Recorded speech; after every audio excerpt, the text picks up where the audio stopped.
Sir ಎಲ್ಲ papers ready ಇದೆ. RCB ನ ಅಫಿಷಿಯಲ್ ಆಗಿ ಸೇಲ್ ಮಾಡ್ತಿದೀವಿ. ಫೈನಲಿ ಆ ಗಳಿಗೆ ಬಂದ್ಬಿಡ್ತು. RCB ಅಂದ್ರೆ most loyal fan base. RCB ಅಂದ್ರೆ ಲೀಸ್ಟ್ ಟ್ರೋಫಿ ವಿನ್ನಿಂಗ್ ಟೀಮ್. ಒಂದು ಕಪ್ ಗೆದ್ದಿದ್ದಾರೆ ಸರ್. RCB ಬರೀ ಟೀಮ್ ಅಲ್ಲ ಸರ್, RCB ನಮ್ ಫೀಲಿಂಗ್ ಸರ್. ವಿರಾಟ್ ಅವರ ಕೋಪ, ಎಬಿಡಿಯವರ ಸ್ಮೈಲ್, ಕ್ರಿಸ್ ಗೇಲ್ ಅವರ 6. ಹೌದು, ನನಗೆ RCB ಅವರ ಇಮೋಷನ್ಸ್ ತುಂಬಾ ಇಷ್ಟ. ನಾನು 2016ರಲ್ಲಿ RCB ಫೈನಲ್ಸ್ ಹೆಂಗ್ ಹತ್ತಿದ್ದೆ ಅಂದ್ರೆ 3 ದಿನ ಕಂಟಿನ್ಯೂಸ್. ನೀವ್ ನಂಬಲ್ಲ, ನಮ್ ಮನೆ ನಾಯಿ ಈ ಸಲ ಕಪ್ ನಮ್ದೇ ಅಂತ ಬೊಗಳುತ್ತೆ. ಅದು ಬಿಡಿ, ಈ ವರ್ಷ ಕಪ್ ಗೆದ್ದಿದ್ದೀವಿ, ಒಂದು ಹೊಸ ಅಧ್ಯಾಯ ಬರ್ದಿದ್ದೀವಿ. ನಿಮ್ಗೆ RCB ಆಂಥಮ್ ಸಿಗುತ್ತೆ, ಹೊಸ ಜೆರ್ಸಿ ಸಿಗುತ್ತೆ.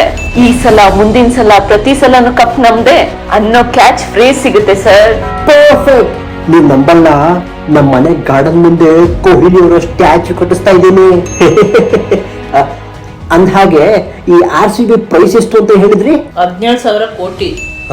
17 ಏನು? ಪ್ರೈಸ್ ಏನ್ ನೋಡ್ತಿದ್ದೀರಾ? ವಿರಾಟ್ ನ ನೋಡಿ 60,000 ಫ್ಯಾನ್ಸ್ ಗರ್ಜಿಸೋದ್ನ ನೋಡಿ ಇಸ್ಕೊಳ್ಳಿ. Okay. We may be sold, but ನಮ್ಮ ಸೋಲ್ ಬೆಂಗಳೂರ್ದೆ.